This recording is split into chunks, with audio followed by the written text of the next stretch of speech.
This is the K-Pop Cast, and in this episode, we are diving into the hot issue of BTS attending Chris Brown and Usher's concert. Yes, but we'll also share our hit replays from artists from 20, Sumin, and Kiki. And it is our great pleasure to welcome back for this very, very special topic and a very special guest. Welcome back to the show. It's Joe. Hey everybody, glad to be back. Woo, happy to have you.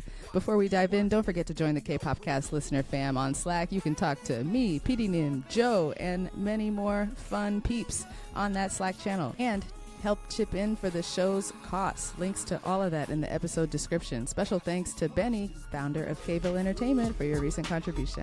Now for our hit replays.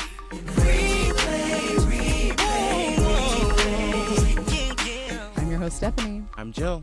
And I'm your PD Nim Michaela, guys, and hit replays are K-pop song recommendations. So Joe, kick us off with a very special recommendation for this week. So my hit replay is by a man who basically had his M Countdown debut at KCON in LA this past weekend. It is From 20 with the very sexy Wet Bed. Ooh.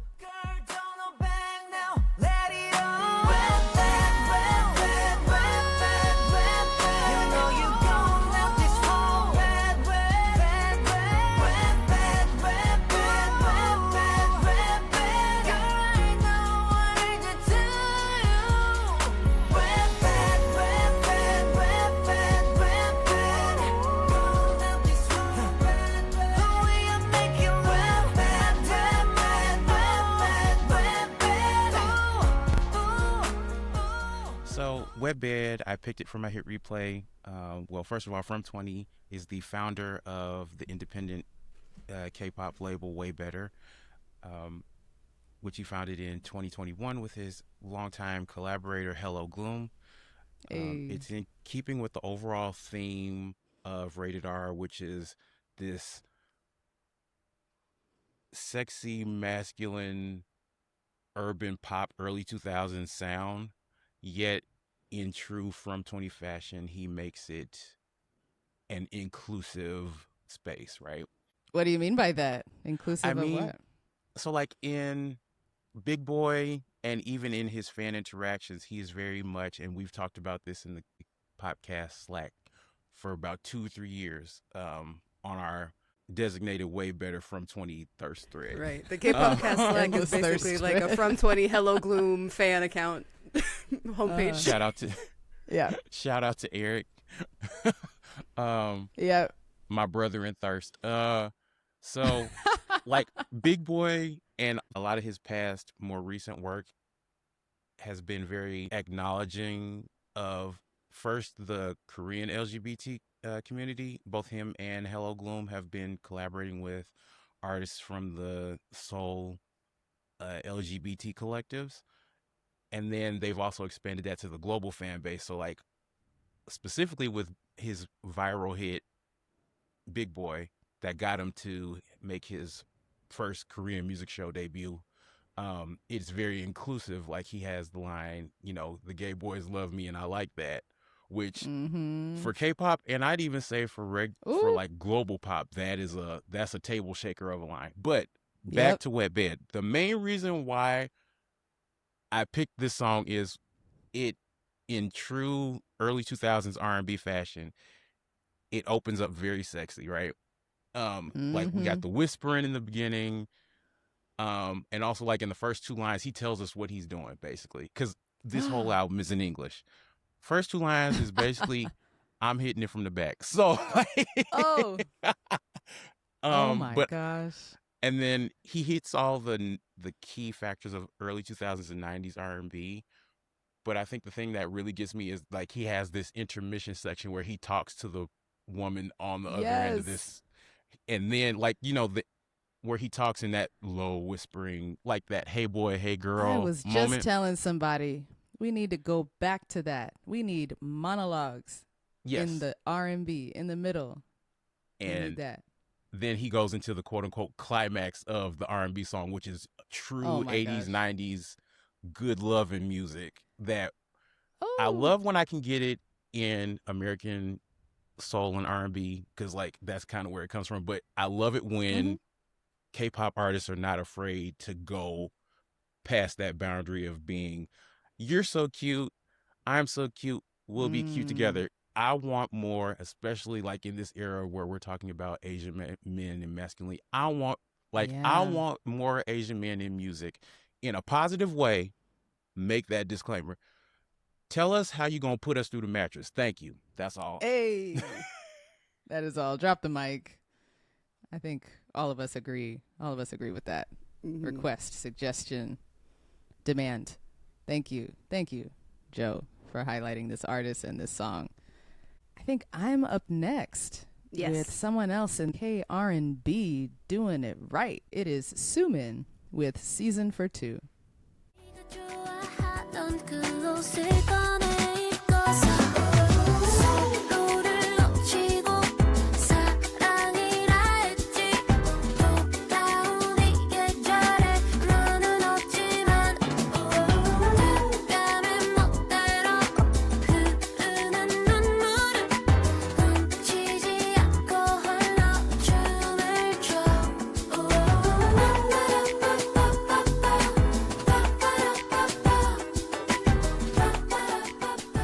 So for those of you who don't know about Miss Sumin, she debuted in 2015 under Love Jones Records.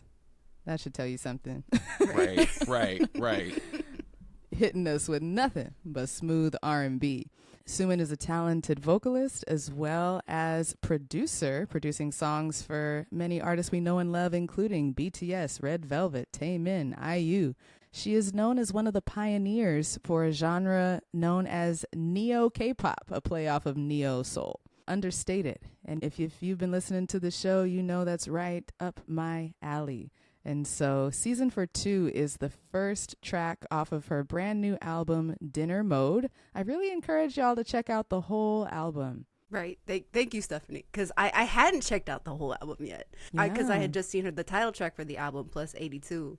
And so I was so happy that you shared this because it's such an amazing gem. I love how she plays off of like these bossa nova rhythms with these like R&B percussion elements. That is just it's amazing. I love Quincy Jones' Brazilian era, where he played. Yes, Quincy Jones. And that's kind of what it reminded me of. And so finally, it's time for PD Nim to share. What's your hit replay? Taking a bit of a 180 in sound, I guess, from this week. K-pop has it all. Yeah, K-pop has it all, and they have also one of my favorite rookies from last year. It's K-triple-lag, Kiki, with their new single, Pop Off, Pop Off. Not just pop off once, pop off, pop off. Yes, pop off, pop off.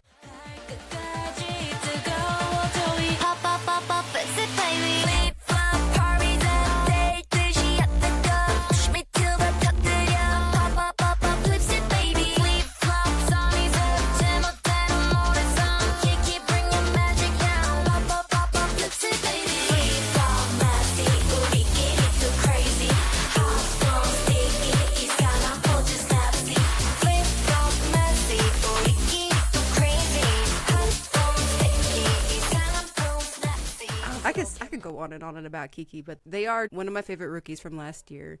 Mine too. I think what you need to know is they are in conversations with the likes of New Jeans as being one of the acts that define their generation. I will say, just so you know that.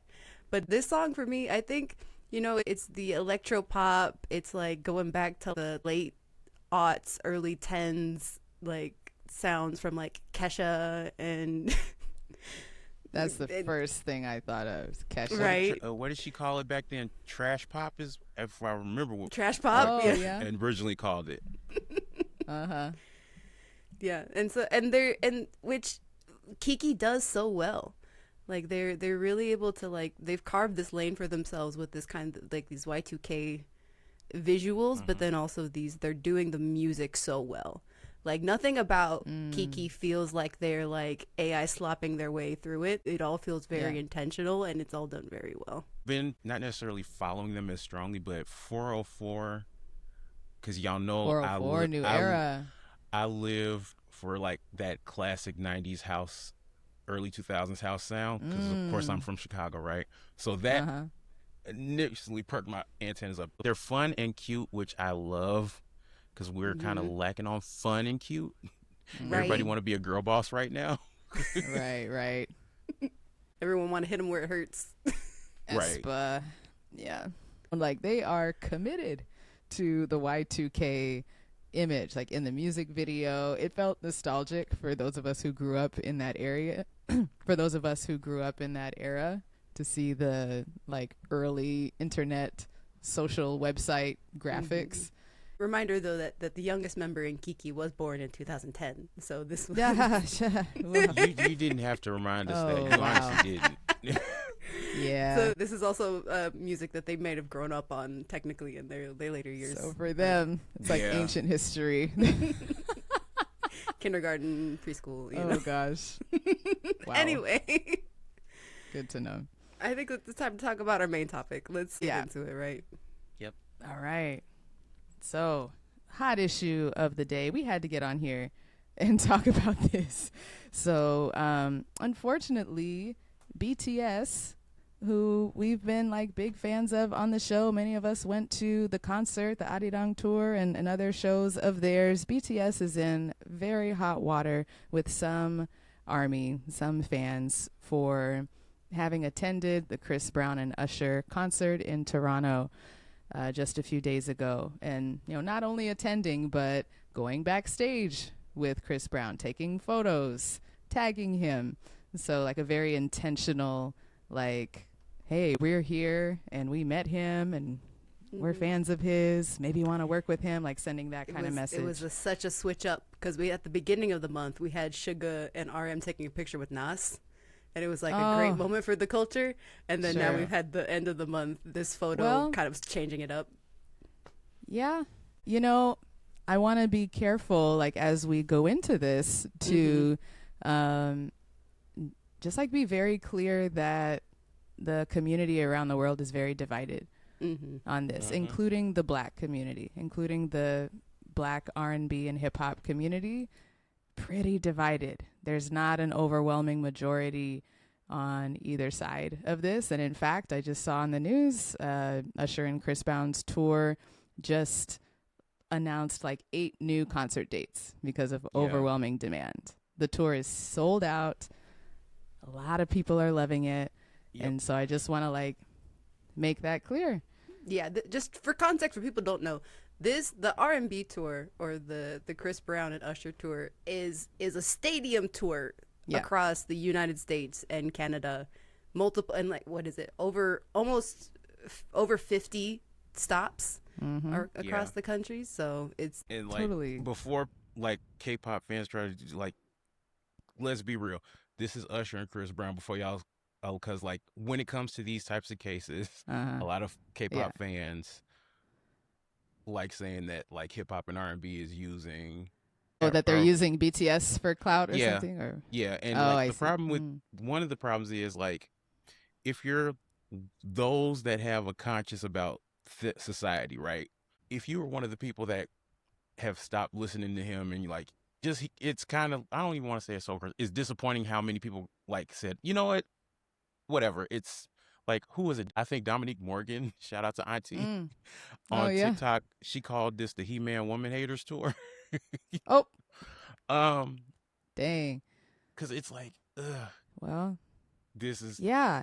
I mean, so, and for those, we might have fans on the show who aren't as familiar with what the controversy is. Like, what's the big deal of why some ARMY are upset that BTS would associate with Chris Brown? The primary fact is, I think it was Grammy Night 2009. Chris Brown and Rihanna were involved in a domestic dispute. They didn't show up to the Grammys that night, and about 48 hours later, we figured out why, because they were at an LAPD office, and I think Rihanna was pressing charges against him. To get messier, somehow TMZ got the photos of Rihanna's face after this domestic altercation. This kind of snowballed into what we at the time thought was going to be the end of Chris Brown's career. Yeah, I would say specifically abuse, assault, violence, like not really a equal fight, just to be clear on that.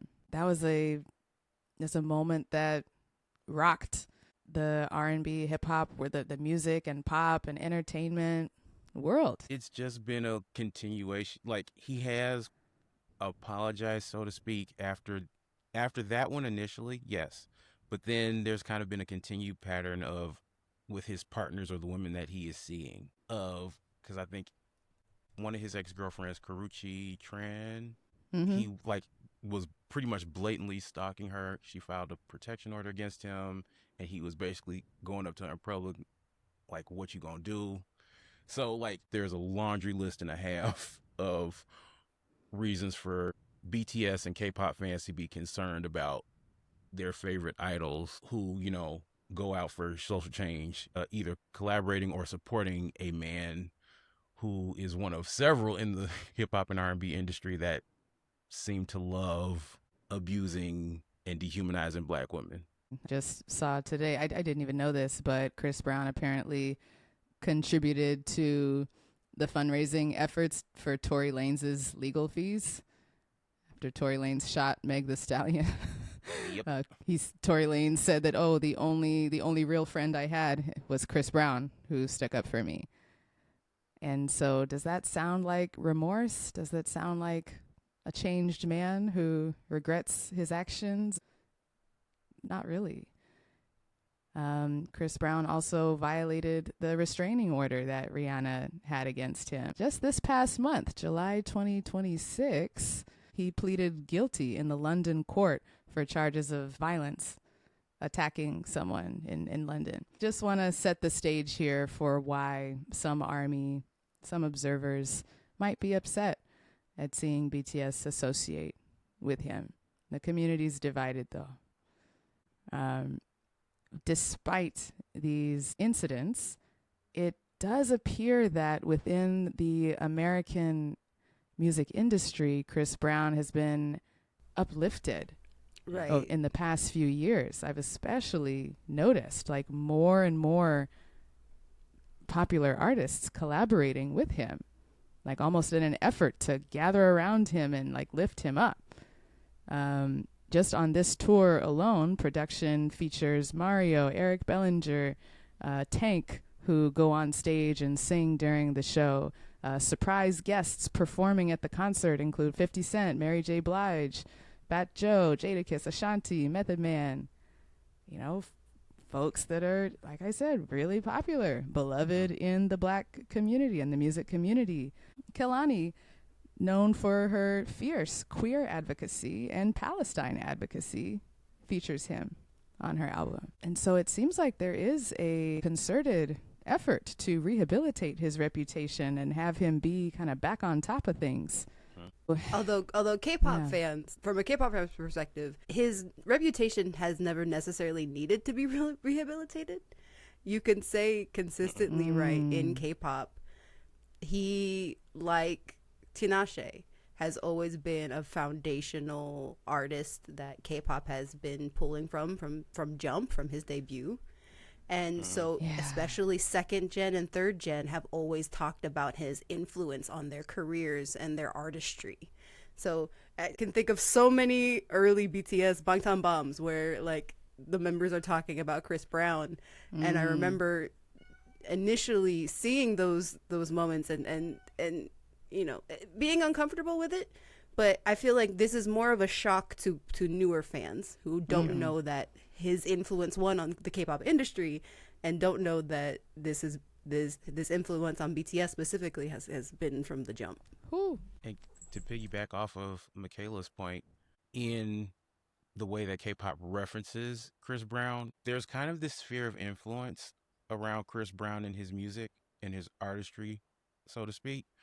Like a lot of the choreographers and producers and songwriters that have worked with and Chris Brown or written for Chris Brown or choreographed for Chris Brown are also now choreographing for K-pop, producing for K-pop, writing for K-pop. Like one of our favorite producers on this show, I believe. Dem Joints. Yeah, Dem Joints, yep. has worked with Chris Brown many a time. Actually, I think Chris was the artist he was working with before he jumped off into K-pop. Yes. Yes, yes, yes. And specifically, I wanted to highlight, Joe, something you said in the Slack that was a really important point that I'm not seeing in a lot of the discourse was about. I said there were three things. One was like the reality of Mm-hmm. the influence and effect of Chris Brown on American pop music and K-pop and global pop music as a whole. The second thing that I said was, especially because this is like the third or fourth time this year that this has come up, there seems to be a Ooh. dichotomy between with K-pop fans on how K-pop is inherently good and mainstream hip hop and Like R&B morally good? is yes, and then hip hop and R&B is not most, but many facets of hip hop and R&B are inherently harmful, um, Mm. which to me sounds a lot like not the boomers, but like the boomers and the generation before them, how their society talked about like Elvis Presley versus the real black rock and roll artist, how Elvis and Jerry Lee Lewis Mm. were these icons of rock and roll music, right? But the artists, like there's literal Christian propaganda from that era saying that rock and roll by black artists and rock and roll as a genre is demonic. So, and that's the thing that I've kind of been Mm. hearing lately in these many discussions we had this summer over the clash between black American musical exports and K-pop. The third thing Mm-hmm. that I was talking about was the impact that Chris Brown and artists like him have on the Asian diaspora. A lot of us know how important the dance community is to Asian Americans and Asians around the world, right? Mm-hmm. In that, Chris Brown is very much respected in these spaces, and how Chris Brown, when it comes to Asia, and even Kanye, and like R. Kelly before the United States government said, matter of fact, no, you stay here. It's Oh. these men that Uh, harm black folk, yeah, in women, men, particular black children. women. Yeah. Yeah. Somehow they are able to go beyond America in a way that their dirt doesn't follow them. Because, like, if you Mm. remember, there was like, what was it, almost 10 years ago, where Eiley went to something and she took a picture with Chris Brown, and she She had to post an did. apology. And she had to Dang. post an apology. Right. I forgot about that. It's yeah, Wow. it's Yeah. And I feel us kind of hesitating or dancing around this, maybe because we yeah, don't want to make generalizations, right? yes, Which is fair. A fair concern. We don't want to make generalizations about East Asian folks or Asian American folks. And there's enough research, enough scholarship yeah, about, because of the way the white supremacist racial hierarchy is hmm, set up, with black at one extreme and white on the other extreme, like white representing purity and goodness. Not saying that's true, but we all live under this system and we are indoctrinated. And black meaning like bad. Blackness has come to represent for those groups that exist in the middle. hmm, So folks from Asia, folks from Latin American countries, folks from the Middle East, right? Anyone yeah, who's in the middle of the racial hierarchy is given a choice to make. Either you assimilate into whiteness and quote unquote purity goodness, or you feel like that doesn't really represent you and you want to rebel. You want to be bad. yes, Maybe as an Asian American male who has grown up with stereotypes of asexualization, you want to reach for what is the opposite. What is hypersexual? Can I hmm, be that? Can I Looking at embody you, that? Tarzan. Yes, Jay Park, right? yeah, And so I understand that folks in this group have been given a raw deal and a hard choice of assimilation into whiteness versus appropriating the stereotypical hyper sexualization, toxic masculinity of blackness, which is also like not a monolith, not real. It's a concept, it's an archetype, but like appropriating that so that I can feel powerful, so I can feel sexy. Yeah.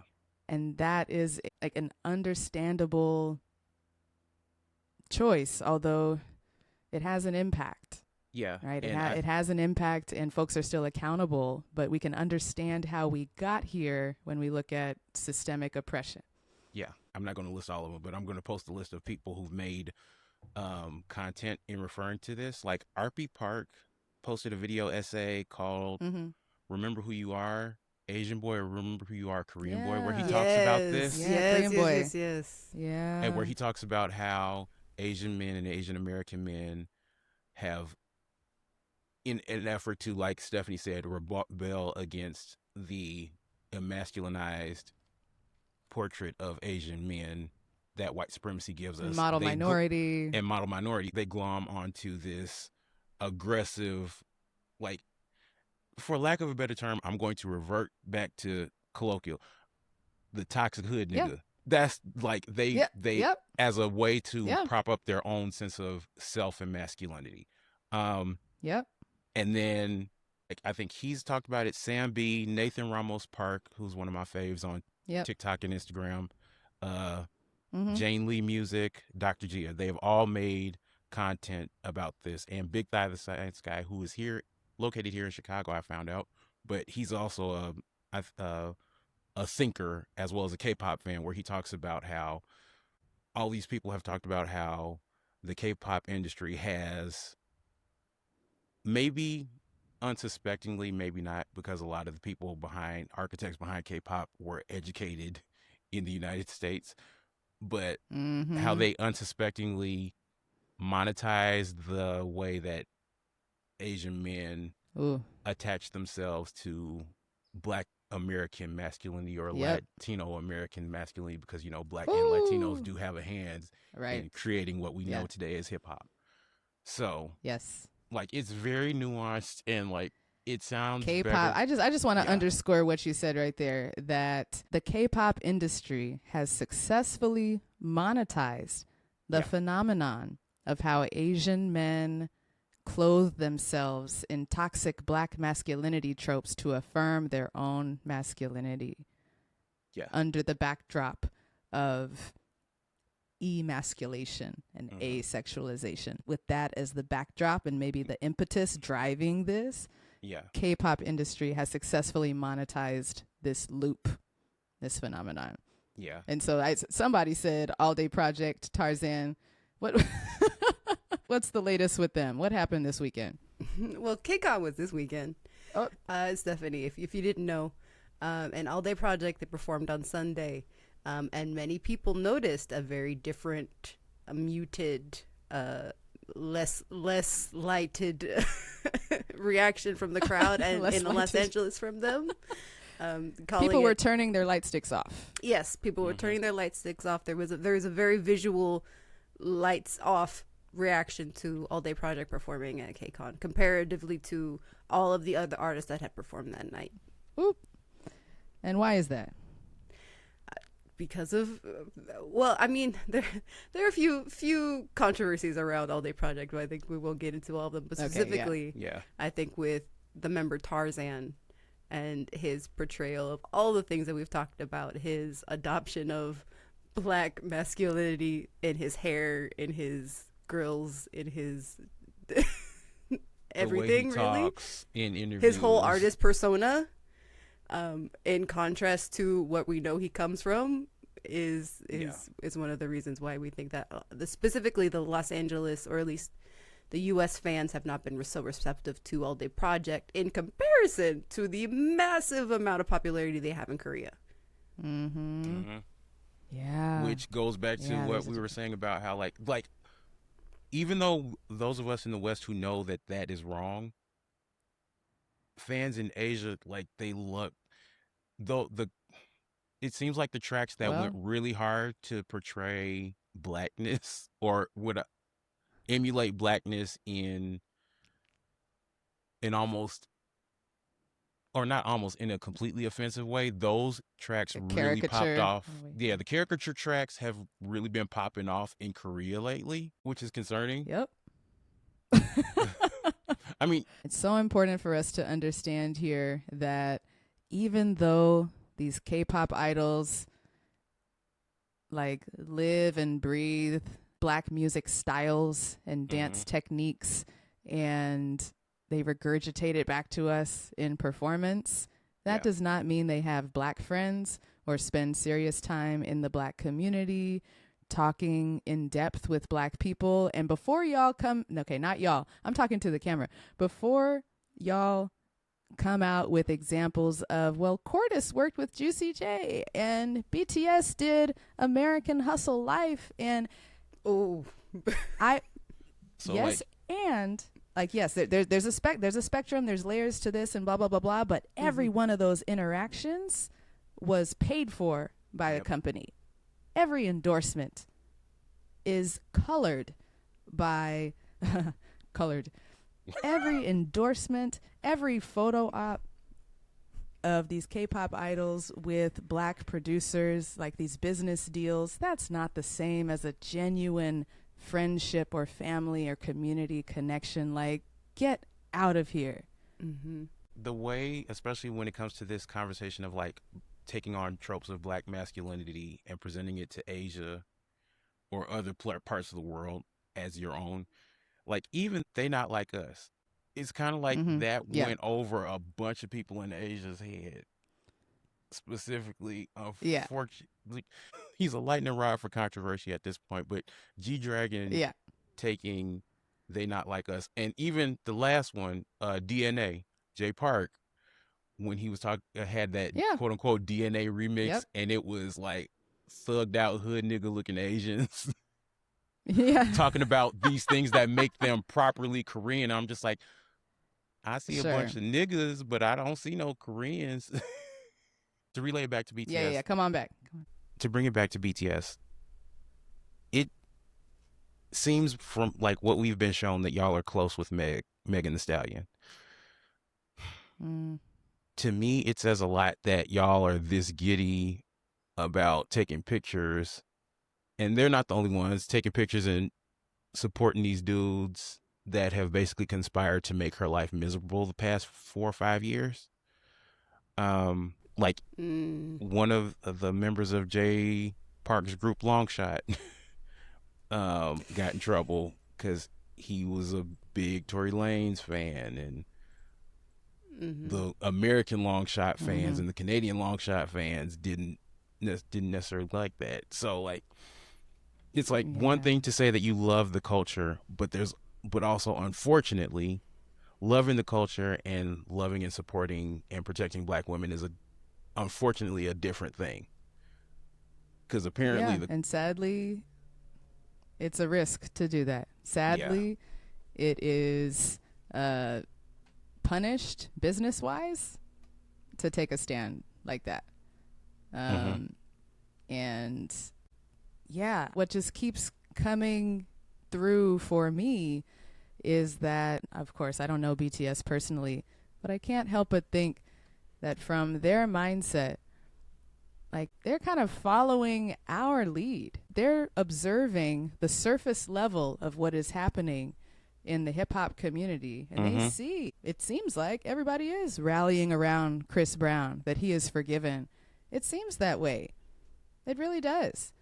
Like I can see how from their like distanced position, they're not really embedded in our community, even though it feels like parasocially we know them and they should know better. I don't think they should know much better. They're following our lead. And we have not united. We are not united around this. So they're following who they look up to in the American R&B hip hop community. Everybody seems to have gotten over, quote unquote, the Chris Brown issue. And there's a fringe of folks who haven't. That's what it seems like. So I want to pose a question for us that takes it a little more personal, a little more vulnerable, because there's the discourse around separating the art from the artist. There's the discourse about is ethical consumption of these art forms possible at all? And where do you draw the line?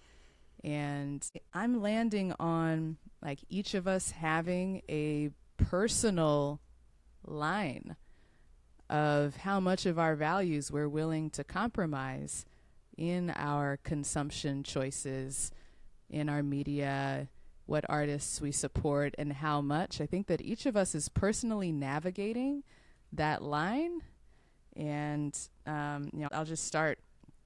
For me, I'll share that, like, I was coming up when Chris Brown started to get popular. I still do have some positive associations with some of his earlier songs that came up when I was in middle school or whatever. I'll hear it and I'll feel a twinge of turmoil with those earlier songs, but I still mostly feel positive memories of dancing to them. And I will admit that, some of the songs he even comes up with today, I have thought are, fun to listen to, fun songs. And I feel in my stomach that twist of like, I don't see myself going to his show. Mm-hmm. And I have those nostalgic memories of some of his music, and especially like his collaborations he's done with other artists. And so that's kind of where the line is for me. I have a much stronger boundary on skipping songs by Diddy and by R. Kelly. Mm-hmm. Because of the harm they've caused, but also because I don't have at a formative time in my life, I did not grow attached to them and their music as much as I did with Chris Brown. So I just want to put that on the table and open it up for if y'all want to share where your line is and why. Because that's what I don't hear a lot of right now. A lot of people are trying to act like there's an objective choice. I haven't gone out to listen to his music recently or sought it out. If I do, it's usually because it's a different artist. I'm a big fan of her. And unfortunately, he was one of the first people to one of the first big artists to get on the wave of her. So there are quite a few of his songs in Kehlani and he's a fixture of R&B. So if I don't go out to listen to him directly, he is unfortunately going to end up in somebody who I listen to's catalog. Yep. Right. Unavoidable. And also, if you're on TikTok, oh my gosh, so many dance covers, so many edits with his songs in the background, so many videos of him just get pushed to us. Not to mention the renaissance that he's having on the African continent right now, where he's got a ton of collaborations with a lot of African artists that we like. Yeah. It's hard for me. Yeah. Because I feel like this was a question I asked myself back in 2013. I feel like specifically with BTS at least. Yeah. Where again, you talking about Chris Brown's influence on K-pop being so fundamental to first gen, second gen, and who they are as artists. So I drew that line where it's this in version of my this doesn't necessarily cross my line as far as I will no longer support BTS, because again I made that decision over a decade ago that BTS, talking about Chris Brown the artist's influence on their music, Chris Brown the artist's influence on K-pop. For me it would be a very different thing than a photo and attending a concert than them endorsing Chris Brown the person. For me. Yeah. Yeah. But if this is a hard line for you, that is also totally fair. Regardless of how we all feel in our various lines, if this is the thing that says I can't do it no more, I'm walking away. For quite a few Black fans, it was the reimagining of Howard University's history earlier this year. So if it's your line, the important thing is that is your line. I can't Right. really argue. I can't argue about it with you one way or the other. Yeah. What I think is happening a lot now on social media is folks trying to tell each other how to be a real fan. Who is real ARMY? Well, the real ARMY sticks by BTS no matter what. No, the real ARMY holds them accountable and like lets their disappointment known, and the real ARMY boycotts them. Or like, yeah, there's extremes of folks saying what other people should do and where their line should be, when really it's a personal and very emotional decision to come to. Just look at how divided the community is already. And sadly, how many times we are faced with this kind of question, just with this group alone. Right. Mm-hmm. Because the AI other big deal. Yes, the other big news was them and their thing with Google Gemini, which has actually been going on since the beginning of this tour in June, when like Gemini was propped up as like almost a sponsor for like their whole Busan fan event that they were doing, where the campaign is really trying to combine like using Gemini as part of like fandom culture, where it's like you ask Gemini like, oh, where do I go to see this location that BTS filmed their music video, or like, oh, what's this food that I see Jimin eating, or whatever. Like, yeah, add that on top of V doing the Coca-Cola ads. Add that on top of BTS saying not a peep on Palestine. And I am not necessarily personally surprised that they're doing this stuff. It falls in line with just, look, the power of U.S. imperialism and capitalism is strong. I don't know whether they personally care about this stuff or not. I don't know them personally at all. And I believe that they are doing what they're told, in a way, doing what makes the most money for Hybe. And Hybe is very calculated on what kind of controversy they're willing to eat PR-wise in order to get like a multi-million-dollar deal or endorsement or whatever. So the business question, the incentives here cannot be overstated. I think the unfortunate thing for me is, when I was going through the notes for this show, is I think, to put it in American terms, for those of you that lived through the Great Recession of the late thousands, early 2010s, the thing that they said about a lot of the banks and stuff and these, that they were too big to fail.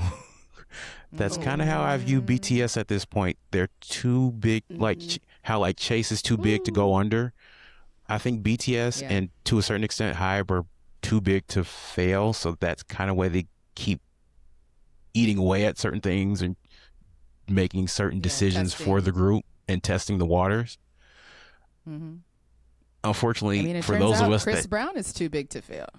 get that, Turns out, apparently. Yeah. And so, yeah, it makes perfect business sense to latch your boat onto someone that is clearly too big to fail.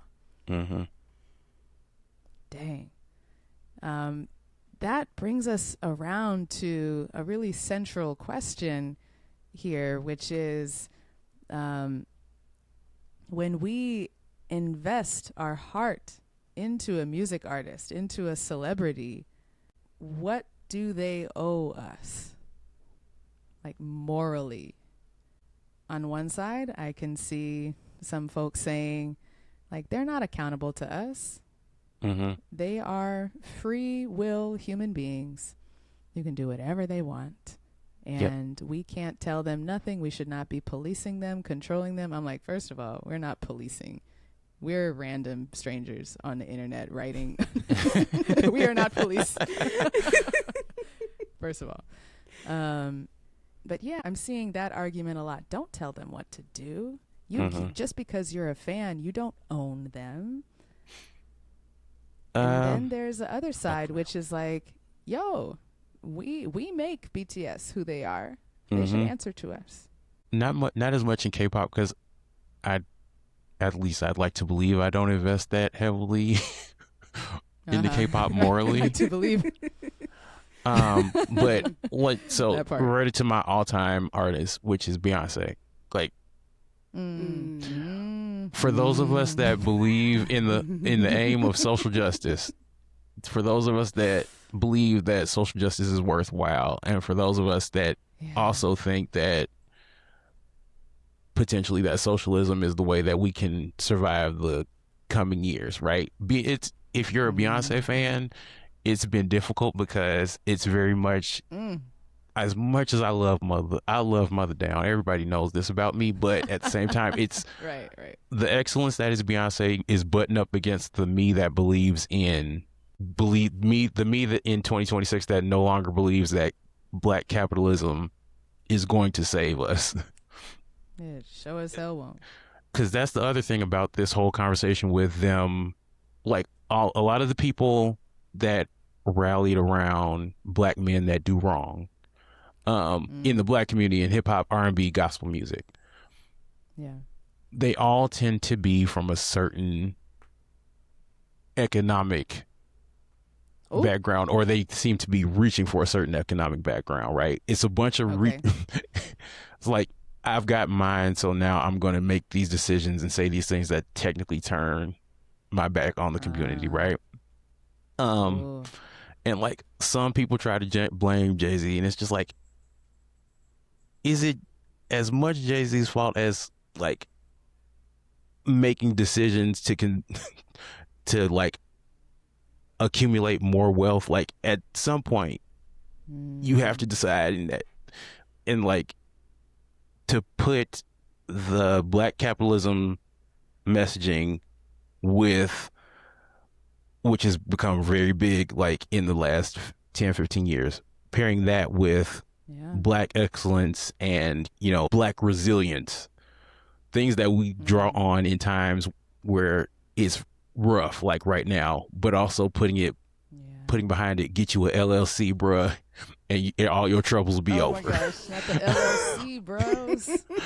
Like, I think Beyonce is probably the biggest, because like it's like I do still buy music, I do still buy merch, but I'm also still wrestling with that very prominently in my own head. That's real. That's real. And I just want to underscore here that this conversation that we are having is reaching a level of depth and vulnerability and nuance that is so hard to get to behind the screen, behind text on X and like on social media, where I honestly feel like if someone were to reveal that level of vulnerability of like, I still listen to so-and-so music, but I'm undecided, or I'm wrestling with it, I'm navigating this. Like, people don't want to admit that they haven't fully landed somewhere.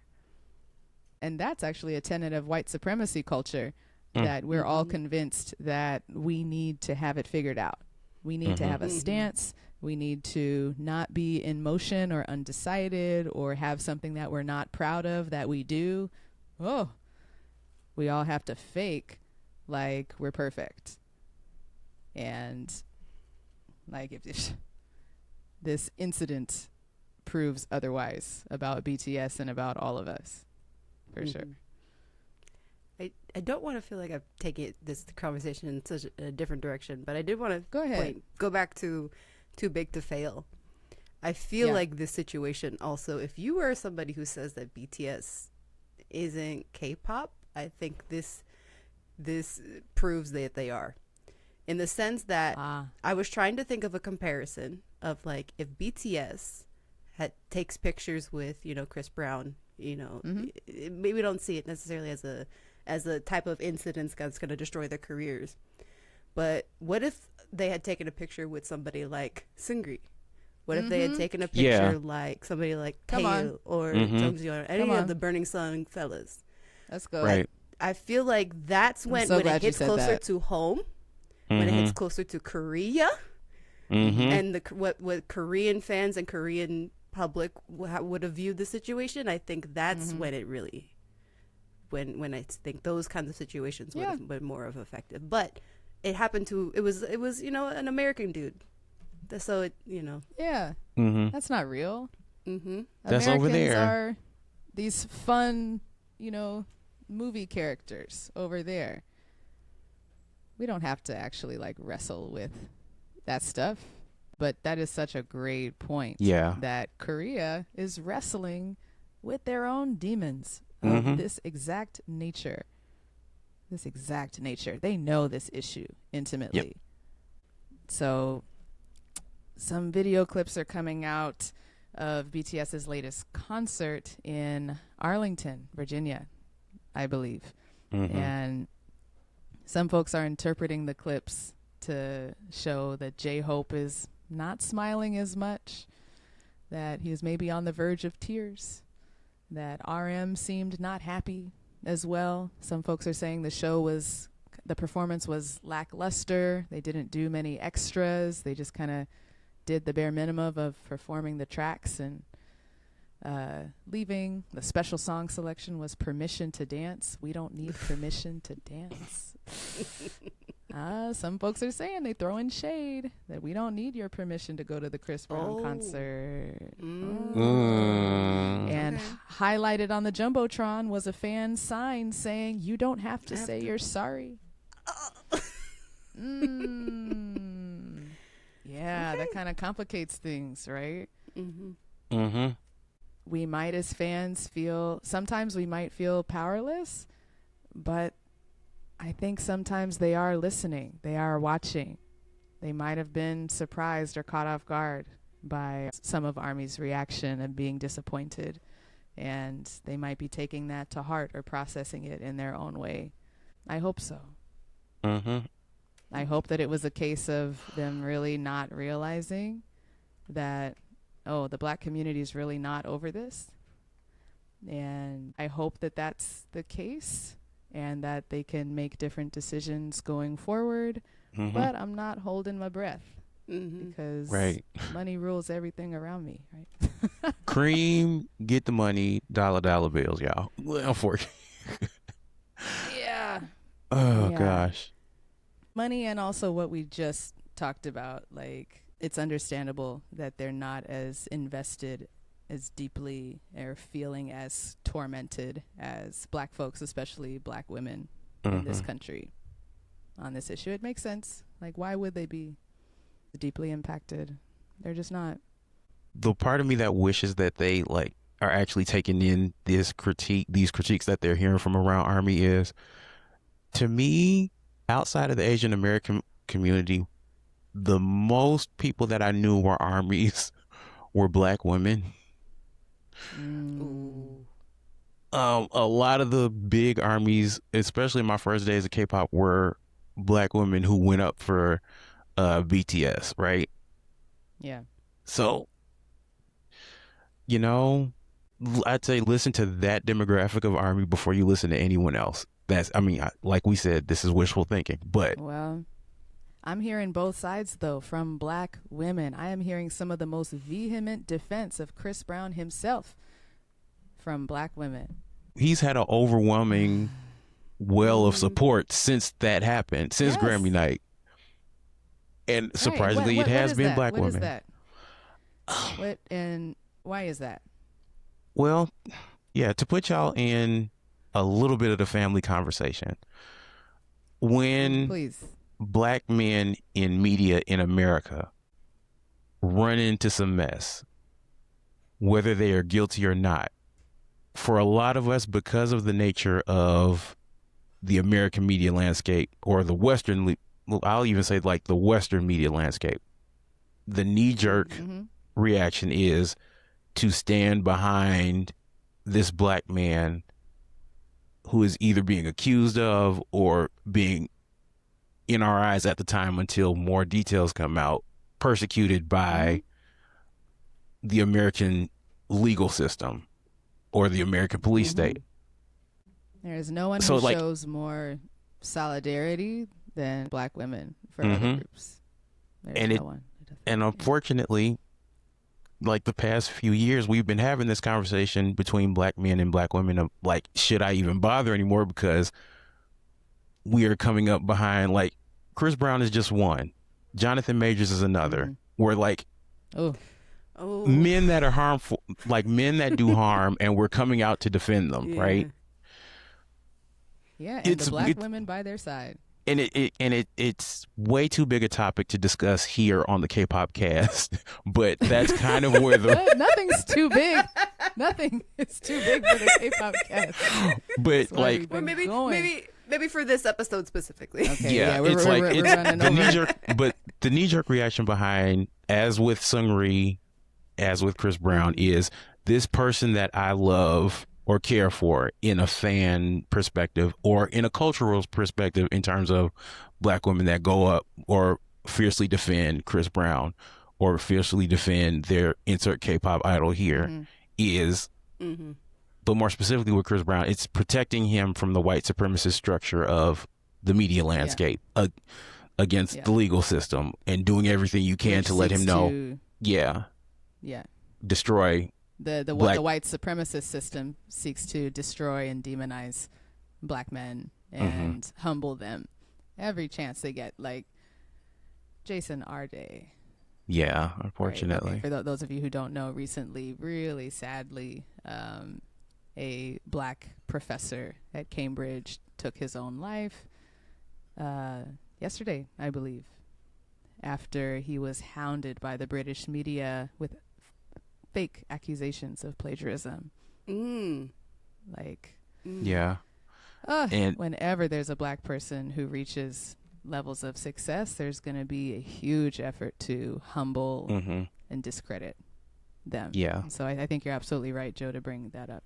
I would offer as well, from emotional standpoint, for black women specifically, there's also only so much trauma that a nervous system can take.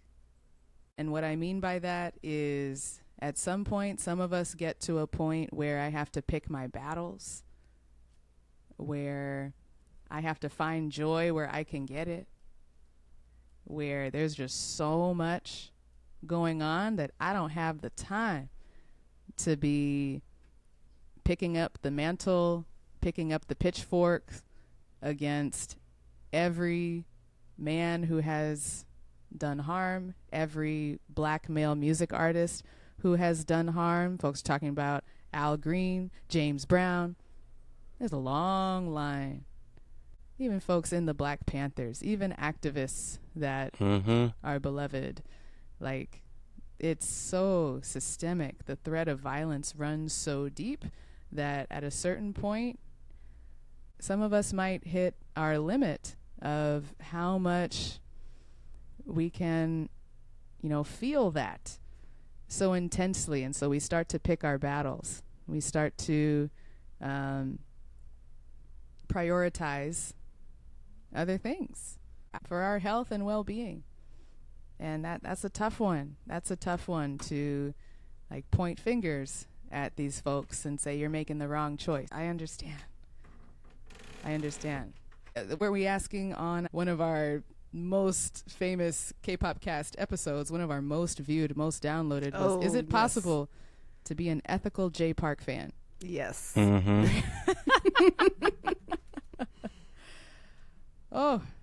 And I feel like we had a version of this same conversation where everyone has to personally decide, given like your life, your priorities, your nervous system, your family, like all of that, where is the line for you?